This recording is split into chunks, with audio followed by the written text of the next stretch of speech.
Good evening, everyone. I'm Stacey Griffith. Oh, I cannot believe it's been almost a year since we were together at the last Seeds of Hope Gala. Wow, what a crazy year it has been. I cannot think of a better thing for us to be supporting right now. As you know, mental health is so important. I hope you guys have been taking care of yourselves and of each other. So we have a great show lined up for you tonight. Until we get started, settle in, and we will be right back.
Okay, we're about to get started, but before we get started, we have to thank our sponsors for making hope possible. Thank you so much for all you do. In just a few minutes, the incomparable Kelly Ripa will be kicking off the program. And again, we can't thank you enough for joining us tonight. Thank you all so much for your support. I hope you have the best night ever. Please enjoy yourself, get crazy in your living rooms, and we are about to begin this program.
Now it's time, ladies and gentlemen, the 2020 Seeds of Hope Gala is about to begin.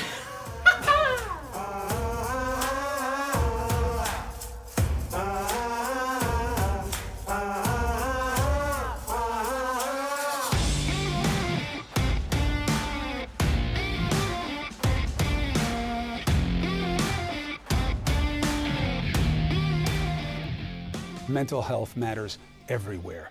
There must come a day where we don't talk about mental health versus what? Physical health? Isn't it all connected? We know it is scientifically. It's culturally, that's where the stigma is. That's what's holding us back. People they'll talk about anything these days. I have IBS. But when it comes to mental illness, people are shy. They don't want to reveal. You'll think they're crazy. You'll judge them. They're not sick, they're weird. Right? When you have diabetes, you have cancer, whatever it is, you're sick. You have depression, bipolar, anything else, emotional lability, crazy. Why? Because we don't get it. So there are a couple of jobs. One, you got to inform. People have to know. And two, there's got to be comfort. People have to know it's okay to talk about dealing with these things. Putting it in the dark is the worst with any problem. What festers in the dark? What festers? Everything. We have to be better, we can be better. Health has to be holistic, mind, body, spirit, everybody knows it. Wellness is on the rise, so must our understanding of one another, and thank God for people like you. Thank you for the Alliance, for doing the job that matters so much. The more we talk, the more relatable, the more we can heal. And that's what we need. Good evening, and welcome to NAMI-NYC's Seed of Hope Gala. I'm Kelly Ripa, and I'm so glad that you're with us to celebrate the NAMI-NYC family and everything they do for our community. NAMI-NYC is devoted to providing families and individuals affected by mental illness with the resources to build better lives through education, support, and advocacy. Although we couldn't have had our gala in person this year, obviously, the mission to support and honor those who help this organization thrive remains more important now than ever. We've got a lot of exciting things coming up tonight, including some words from staff, supporters, and participants who make NAMI-NYC's resources available when they're needed the most. We also have an exciting live pledge that you won't want to miss. And lastly, we'll be honoring Nathan Romano, a passionate advocate for mental wellness who's created an incredible legacy as the previous president for NAMI-NYC's board of directors. The impact of NAMI-NYC would not be possible without the support from the community and all of you. And tonight, we need your help. So please get involved by sending your donation right from home. You can contribute at any point during tonight's show. We appreciate any amount you can give and are so grateful for your support. And don't forget to tag at NAMI-NYC Metro on Twitter when posting on social media tonight. And use our hashtag Hashtag Mental Health Matters. We can't wait to interact with you and share some of our favorite moments during tonight's show. So let's kick it off this evening by hearing from someone whose personal experience with NAMI-NYC inspired her to join our board of directors and continue advocating for mental health awareness. Please welcome Cornelia Kiley. My son had the brightest smile and the most sparkling eyes that you could imagine. He also had incredible rages, mood swings that were so dramatic and very risky behavior. And this was when he was 4 years old. By the time we actually found, really superb psychiatric help for him, the threads and the fabric of a very loving family were worn thin. We were coming to an inflection point for Corey. He was nearing his 18th birthday, and I knew that I had to begin making plans for what his adult life would be. And someone directed me to NAMI, and NAMI directed me to a family-to-family class. I truly could not imagine sitting in a room with 15 people. So sitting there and kind of talking about it for a 12-week period with 15 strangers seemed truly unthinkable. I saw mothers that had the same look that I had felt. What I found in that room was a place that I could say, my son has mental illness. That 12 weeks for me was the most important 12 weeks. I came into the room thinking that I would change Corey, and what I left with was information that helped me change me.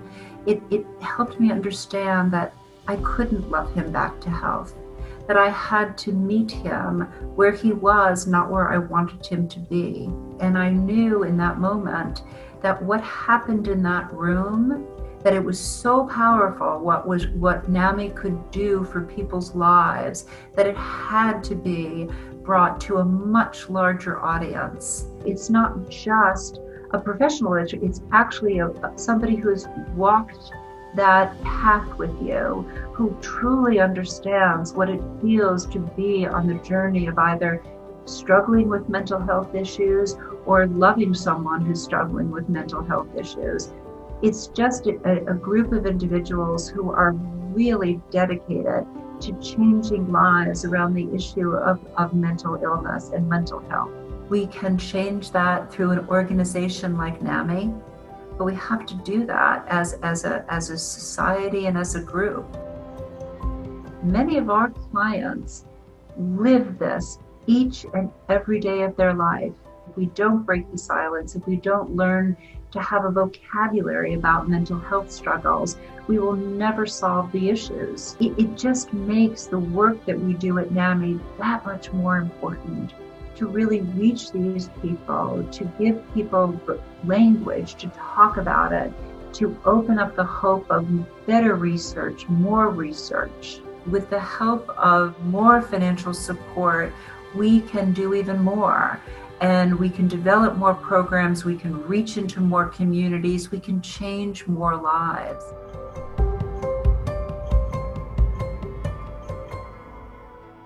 Thank you, Cornelia, for all that you do for NAMI-NYC and the impact you're making to help those affected by mental illness. Next, let's hear from our Executive Director, Matt Kudish, as he introduces us to the staff and volunteers that make NAMI-NYC a valuable staple in our community. Thanks, Kelly, and thank you so much for being with us tonight. Hey everybody, welcome to NAMI-NYC's Seeds of Hope Gala. Thanks for taking the time to spend an hour with us tonight and celebrate mental health. What we've been living through together for the last 8 months is traumatic. And there's no right or wrong way to respond to trauma. We all react to trauma in different ways. The most important thing is to pay attention to how this is affecting you and pay attention to how it might be affecting other people in your life. It's critically important that we stay connected to each other. And that's why we're so glad that you're here with us tonight. With everything going on this year, it's safe to say that our collective mental health has been threatened. Personally, I don't know anyone who hasn't dealt with some kind of mental health challenge in the last 8 months, when the world as we knew it turned on its head. When we closed our offices and started working remotely back in March, our staff and our volunteers worked hard to ensure that we were there for anyone in need of support and assistance. The number of calls and emails to our helpline increased 60% in the last 2 weeks of March alone, and in the months since, they've held steady or increased from there. In some months, we've seen a threefold increase in the number of calls and emails we received. We're hearing not only from people who are deeply connected to us, but also from people who have never reached out for mental health support before. People are calling for themselves, their friends, their family members, their colleagues, their employees, even their students. The need has been enormous. And the longer the pandemic goes on, the bigger the need will become. And since no one really knows the longer-term impact of living life this way, we believe the demand for our critical, life-changing programs and services will only continue to grow. But the good news is that we are ready. And with your help, we can ensure that no one in need has to wait to be able to access the care and the support they deserve. NAMI New York City has been busier than ever, working harder than ever to ensure we are as prepared as possible to support New Yorkers in need. We have more helpline responders, more support groups, more classes available. In the months since the pandemic began, we've launched new programming for people living with depression and anxiety, for people who just need to talk about what it's like to live through this pandemic. And we've reached even more members of underserved communities through new programming, including Black Minds Matter, a new support group we've started for people who identify as Black and living with mental health challenges. We've offered new classes for members of the LGBTQ+ communities, and we've started new support groups for these communities, as well as new Spanish language support groups. In fiscal year 2020, we touched the lives of nearly 30,000 individuals. That's more than 50% increase over the year before, and the need is only continuing to grow. We can meet it, I have no doubt, but we need your help. We need your help to ensure that we have the resources we need to meet this growing demand.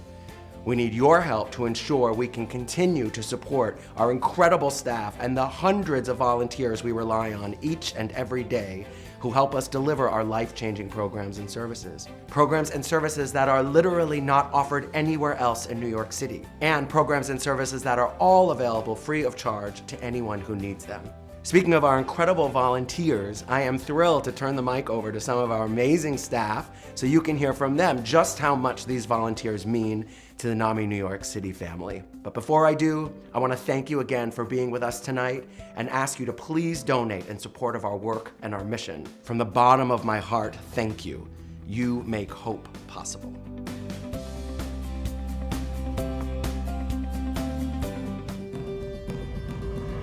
For nearly 40 years, NAMI-NYC has been helping families and individuals build better lives.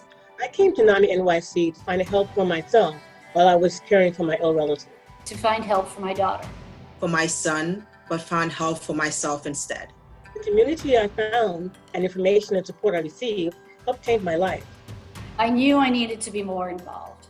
I started volunteering in 2007. In 2010. 2014. I joined the staff in 2005. 2008. 2013. 2015. 2015. 2017. 2017. 2018. 2019. 2019. 2019. 2019. I joined the staff in October of 2020.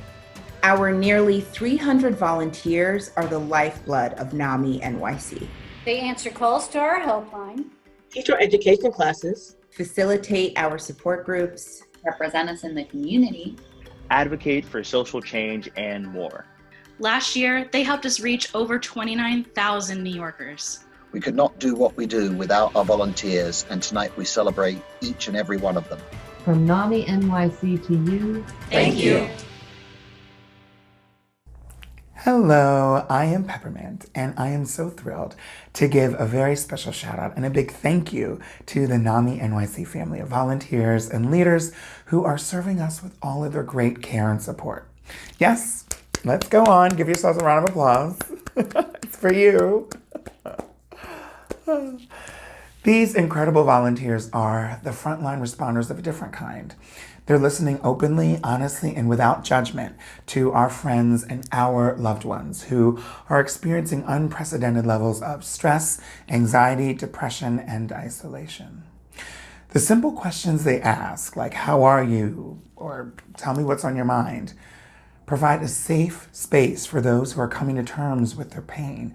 And for many, mental illness is something they are faced with every single day. Suffering silently is not an option. NAMI-NYC is here for you. Thank you again, and good night. I'm Javier Muñoz, and it's my honor to be here with you tonight at Seeds of Hope. As a New Yorker living with HIV, I know how important treatment and support are in order to have a healthy and thriving life.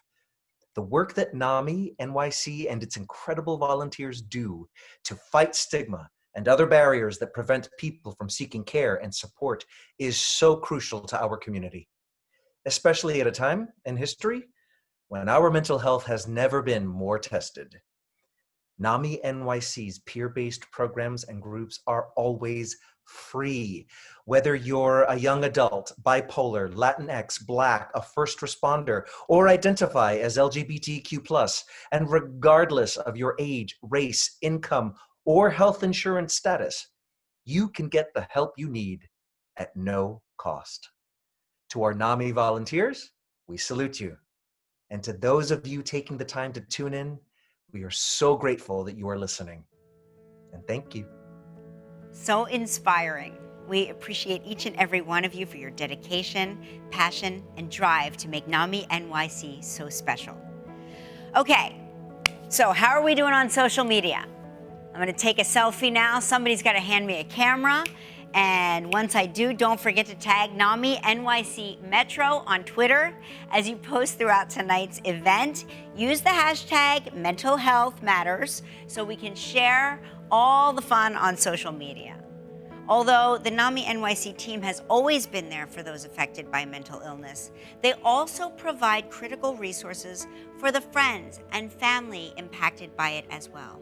Recently, I was able to chat with Claudia Bell and Dr. Jennifer Ashton to discuss their mental health journeys and the ways in which NAMI-NYC supports both individuals and families. Hi, everyone, and welcome to our roundtable discussion right here in the studio. Today, I'm joined by two close friends of mine, Claudia Bell and Dr. Jennifer Ashton. Thank you both for joining me. Thank you for having us here. It's great to see you in this luxurious setting that we've. So close, but yet so yes, far so away. Close and yet so far. We almost touched That's each right. other backstage, but then we decided against it. Yep. Yes, of course. Now, both of your lives have been impacted, obviously, by mental health issues and, of course, suicide. Dr. Jen, why don't you start and take us through your story a little bit? Well, my story, as you guys both know, what started in February of 2017 when not even 2 weeks after my amicable divorce, my ex-husband, Rob, died by suicide. My children were 17 and 18 at the time, and his suicide came completely out of the blue. And to say that it completely devastated our world and blew it apart is obviously an understatement. And so my priority, as we all know as moms, was my children, still is my children every single day.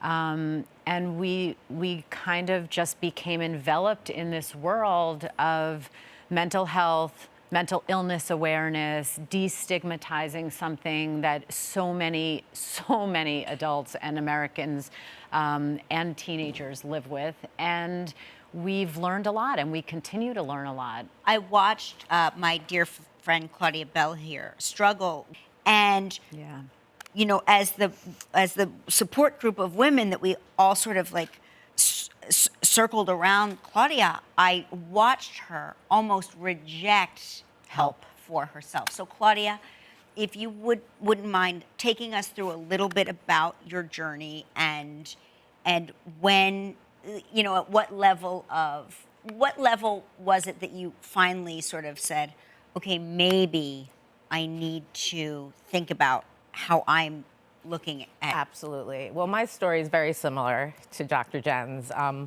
My husband actually died by suicide 2 weeks after your husband did, and we were connected through a dear friend of ours, another doctor. and we met immediately and became friends. I always knew that my husband struggled with some sort of mental illness. However, he was very proud and rejected help. And I always knew in the back of my mind, you know, one day he's going to have a heart attack, or, you know, he's too stressed. You know it firsthand. Of course. Yeah. We traveled with Kelly and Mark a lot. Like, he was wound so tight. He was so enmeshed in his family and his business. And he had a long line of mental illness in his family. His brother died of a drug overdose, and his father, we believe, died by suicide as well. So this is something that has become completely important to our family. I unfortunately witnessed my husband die and my children were home. So in and that self, it was a completely traumatic experience. Like we were just saying, Kelly slept on my floor for a week with me. I wouldn't go back in my bedroom. I had to move. All these things that I had to take care of, and had an amazing support system. And like you were saying, for the last 3.5 years, I have been taking care of my kids and taking care of my kids and taking them to therapy. I had to hospitalize one of my daughters. I had to deal with so many things. And every week when I go to therapy, I talk about my kids. And every time we ever spoke, that's all you spoke about. Yeah. So every dinner, that's all we talked about. But as I opened up to Kelly, and I'm happy to share with everyone that I, for 2 weeks ago, went away for 2 weeks and did intensive EMDR therapy to deal with my trauma and only talk about myself. And I feel like a new person right now. It's a marathon, not a sprint, as we know, but I feel a tremendous weight lifted off my shoulders. And I also feel that I can manage my children better. And be a lot more mindful and actually allow myself to open up to them about how I'm really feeling instead of suppressing those emotions.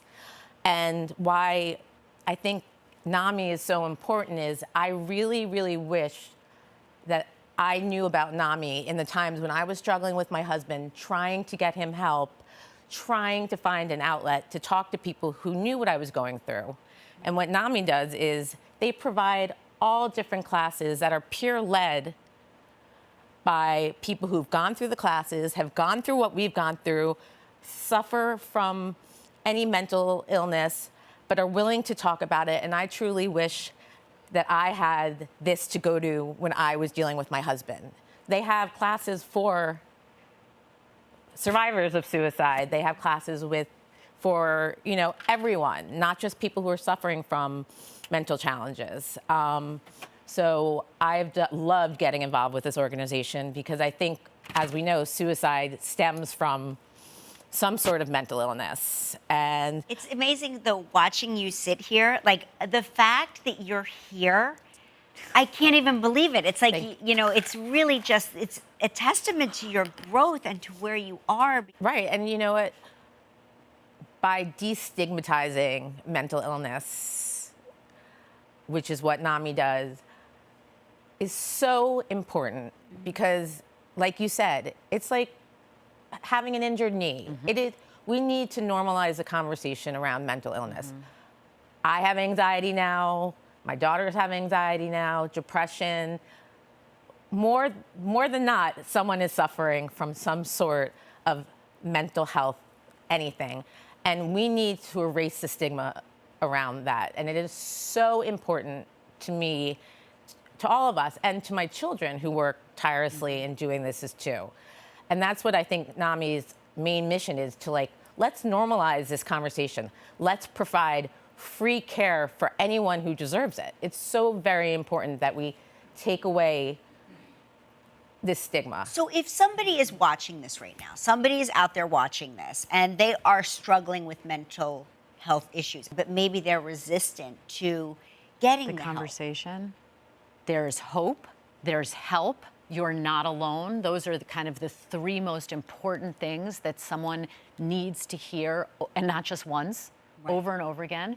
You need to not leave them alone, and you need to get them help, whether it's acute help in a psychiatric ER or whether it's long-term help like NAMI, support, prevention. You are learning to be fluent in the language of you.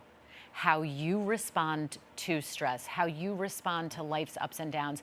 Processing those emotions is not easy. What I've learned in the last few weeks is, well, through this whole process, but in really looking within myself, is that empathy is the most important. Like that word sits in the front of my head every single day. I look back, empathy versus sympathy, very Brene Brown, but it's empathy, even if it's someone who's going through a really hard time. You say, I'm here to listen to you. I may have not gone through this, but lean on my shoulder and I'll listen to you. Not say, you know, don't just say, oh, I'm so sorry for you and walk away. And, you know, and I think that's why NAMI is so great, because you can go to this place and they appear who's gone through exactly what you've gone through, is teaching you, been through this class and now teaching you. And you're amongst peers that have gone through exactly the same thing. And that is truly invaluable. And the empathy that you see there is absolutely incredible. You know, it's the strongest among us that sometimes are struggling the most. And, you know, I'm just so grateful to both of you for sort of bringing your stories out. I know they're not easy. And so it's very brave. You know, your bravery knows no ends. The only thing matched by your bravery is both of you're both empaths, so your empathy and your bravery. Thank you. We thank you both for sharing your stories with us tonight, and spread the word about NAMI-NYC's incredible resources.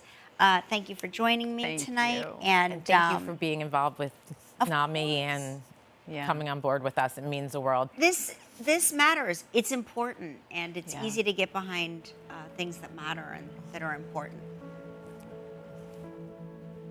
I want to thank Claudia and Dr. Jen again for sharing their stories and the importance of having conversations about mental wellness.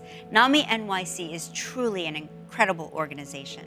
It has done a phenomenal job making sure that anyone who needs help gets the help and support they need. When the pandemic hit New York City, there was a 60% increase in people reaching out to NAMI-NYC's helpline. That increase has only grown in the months since. Since July, there's been a 200% increase over the months prior to the pandemic. You can do your part by ensuring these programs and services are accessible to the community by participating in our live pledge right now, tonight. Your donation directly impacts the lives of those with and affected by mental illness, and anything you're able to give is greatly appreciated. NAMI-NYC has made an incredible difference in facilitating change in the lives of thousands of people. Check out some of the many ways they help their amazing clients. I've been managing a mental health diagnosis since 2006. However, I've been managing it on my own. I was kind of bursting at the seams. I was just like looking for a community. So I walked through the doors one day and I haven't looked back.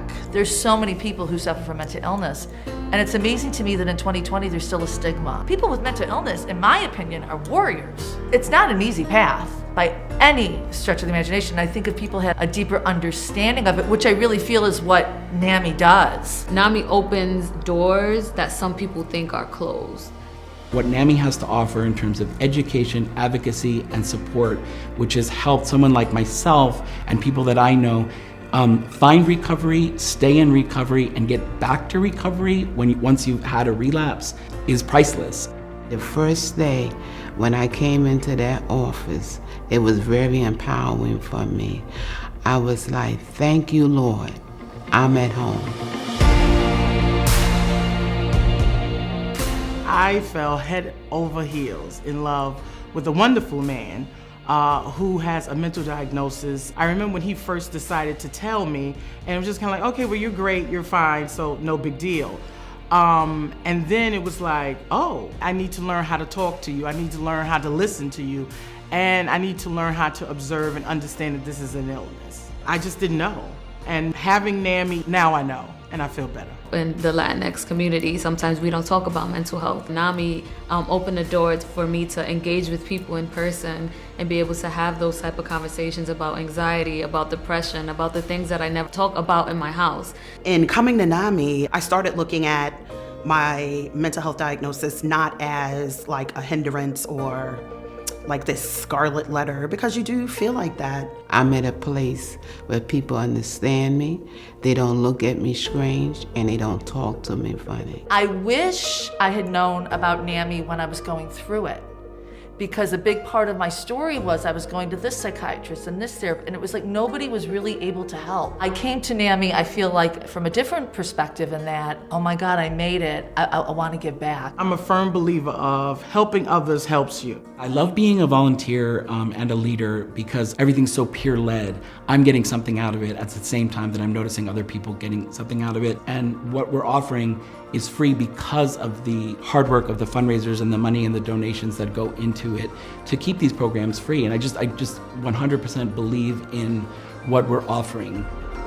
When the pandemic started, it was so abrupt. A lot of us was stuck in our house with our conditions. So for NAMI to transfer everything to an online space was a relief. I think that says a lot about NAMI, that they were able to stay steadfast during a very challenging time where not only people suffer from mental illness, but people in general need that support. NAMI is doing a fantastic job, and I'm so proud to be part of that family. I feel comforted knowing that I have a place that I can go to, or I can call and say, you know what, something's not right, symptoms are coming up, what do you suggest? NAMI has helped me to use my voice. NAMI has helped me to hear my own voice and what it means to stand up for myself.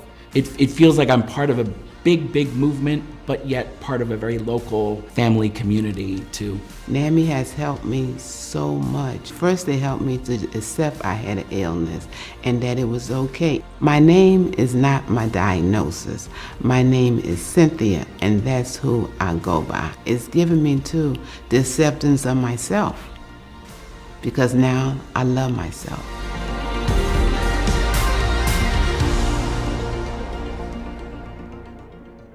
I can't believe all the things NAMI-NYC has been doing for the past few months. It's incredible to see them helping so many people get through these unprecedented trying times. The funds we raised last year helped NAMI-NYC impact the lives of nearly 30,000 New Yorkers. You can help it move forward. Keep the conversation going on social media by tagging @NAMI-NYC Metro and using the hashtag Mental Health Matters. Now here's when you get involved. You can contribute by participating in our live pledge. Let's check in with Harry and see how it's going.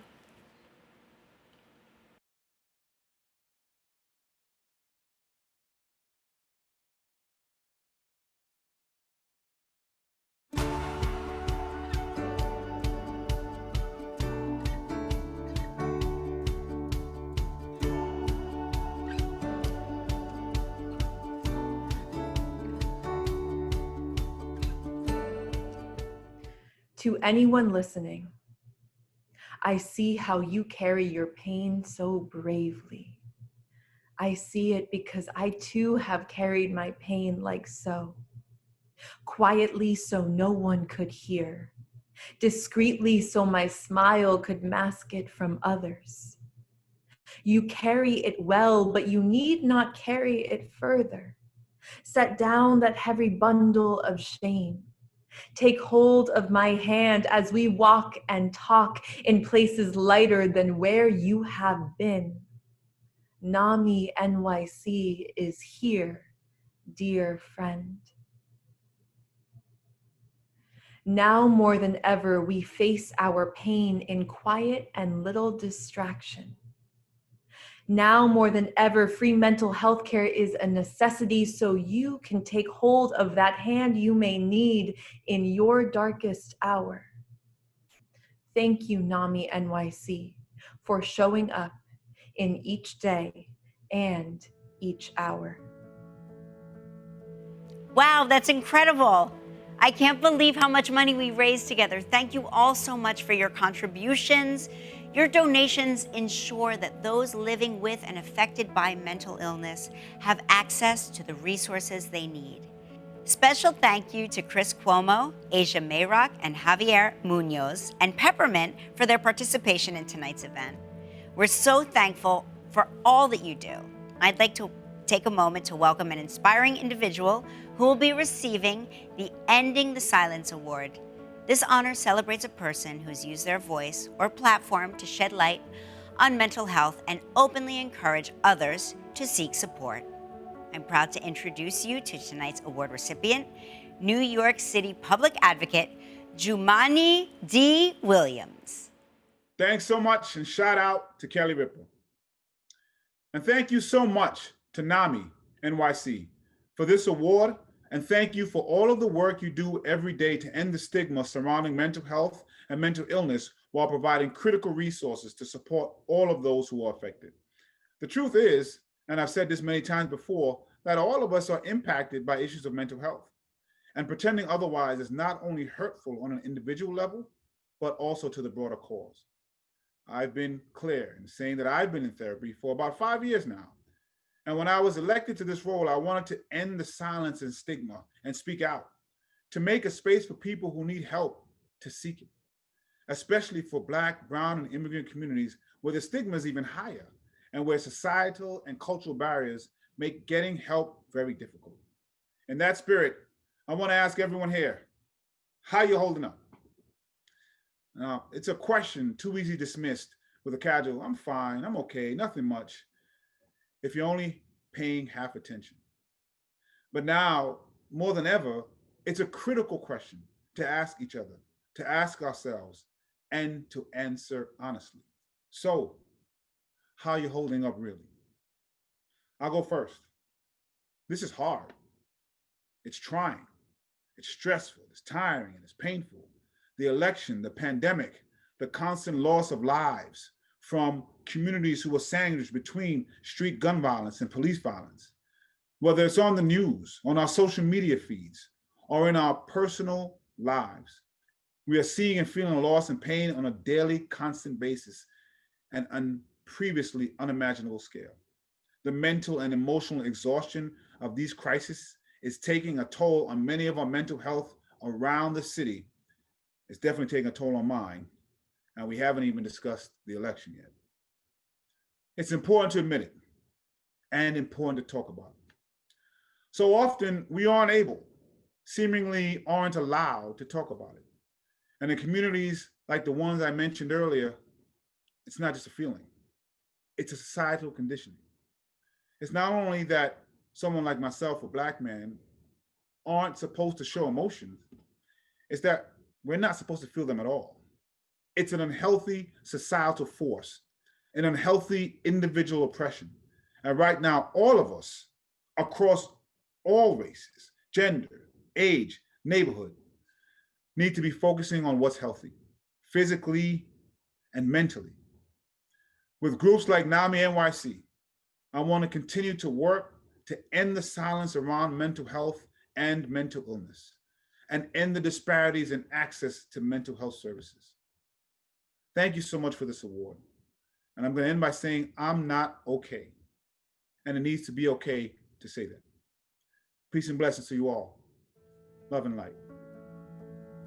Congratulations, Jumaane. Such an incredible achievement. Thank you for being such an amazing leader in our community. And now it's my pleasure to introduce our Gala chair, Stacy Helfstein, who will introduce us to someone very special. Thank you, Kelly. I'm so excited to introduce tonight's honoree. Joining the NAMI-NYC team in 2006, strives to reshape society's negative views of mental illness, has made such a huge impact in our community. He is the president and COO of York Capital Management and is the president emeritus of NAMI-NYC's board of directors. It is my honor to welcome our 2020 Mental Health Visionary Award recipient, Nathan Romano. Stacy, thank you so much. And, thank you to you as well for getting involved. You've been just an incredible, jolt of energy, and it's been such a pleasure to get to know you. Thank you. Looking forward to our conversation. I am too, and the feeling is mutual. I should add that Nathan was the first person that I met coming into NAMI, so Nathan was my first impression, which is a good thing. Nathan, why did you get involved with NAMI-NYC? I was ready to give back to some type of organization and try to help them benefit from all of the hard-earned lessons that I learned during the course of my life from childhood to adulthood. And I just remember going to Google and typing in, mental health, mental illness charities. And one that came up was NAMI-NYC. I emailed just that day saying that I just wanted to, kind of share my experience if they thought it was useful. I thought it could help other people. And that began my journey with NAMI-NYC. When you're suffering, you don't know where to turn. You feel very, very alone. NAMI-NYC allows you to feel like others are walking that path with you. It's peer-led. There are others that have been through what you're going through, but at least you feel like you're not alone. The peer-based model is really that extra piece that's really so important to people. Why is it valuable to openly discuss mental health? It's a taboo subject. It was a problem that society swept under the rug. It was the stigma that people were ashamed to admit that they were suffering, or a family member was ashamed to admit they even had it in their family. And there are so many examples of that. I think it's so important for us to share as much as we can. It gives others permission to share their own story.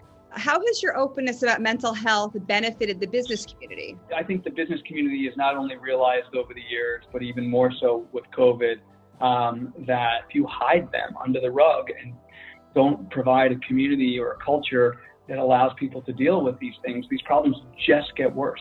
Well, it's great to hear that we're moving in the right direction. Nathan, what do you want the community to know about NAMI-NYC? I want people to know that it exists, okay? And it's a free resource, and you don't know where to turn at 2 in the morning or 2 in the afternoon. It's there for you. And it offers, an unbelievably wide range of classes, support groups, and workshops that are all peer-reviewed. We can't change our physical health and our mental health. We can't take away someone's illness in either situations, but we can give people the tools and the resources in order to deal with those issues. It's also stigmatized, and I think it's so important. We need to see those as equal. Physical health and mental health are equal, and they should be taken care of equally. And I think that's what NAMI-NYC is also trying to provide to our community. What I've seen through NAMI-NYC is that so much of the stress comes from not knowing how to handle what you or your family are going through. That's really what NAMI can help a family do, is avoid mistakes. My mom worked on Wall Street, woman on Wall Street in the 70s and 80s, probably was hard enough, but then, certainly trying to hide the challenges, serious mental illness issues that she was having because it was a sign of weakness. That's really what NAMI-NYC can do. Help people avoid mistakes, giving people the tools to be able to do that. Nathan, why do you love NAMI-NYC? It's just a tremendously supportive community. They want to help people. They're compassionate, and they kind of wake up every day and they define a successful day by, who have I helped? It's kept me there for 15 years because of that bond. Why should others consider supporting this amazing organization? We're all touched by this on a daily basis. It is the community that we serve. NAMI-NYC's focus on the caretaker is really what sets us apart. When Matt always says 1 in 5 people have mental illness and the other 4 are family and friends, that's the truth. Nathan, thank you so much for chatting with me today. Before I let you go, is there anyone you'd like to thank? First, I have to just thank my family who were there for me and helped us get through the challenges that we had to get through in my childhood. And of course, I'd also love to thank my wife, Stina, for, all her incredible support over the years, as well as thank you to all the people I've met through NAMI-NYC. There's a lot of people out there who are trying to make a big difference in the world, and, we're going to continue the fight. Well, congratulations, Nathan, for your well-deserved honor. I'm so glad we could have this important conversation, and NAMI-NYC is lucky to have you continuously advocating for those mental illness. Now back to you, Kelly. Nathan's legacy and significant contribution to NAMI-NYC has been instrumental in helping those affected by mental illness. Thank you, Nathan, for your incredible work, the work you've done now, and how you continue to advocate for mental wellness. You've helped make NAMI-NYC what it is today, and we are so grateful for that. And of course, this event would not be possible without the generous support from you, the NAMI-NYC community. Thank you to the volunteers, the staff, and all of you for tuning in tonight. We simply wouldn't be making the impact we are making today without your participation. As we wrap up this fantastic event, I want to remind you that you can still donate, still support NAMI-NYC's programs and services, available free to anyone who needs them. I want to thank each and every one of you for joining us to celebrate the people who make NAMI-NYC such an incredible organization. We may not be in person, but our collective support can make a giant difference in the lives of others. Thank you again for your support and have a great night.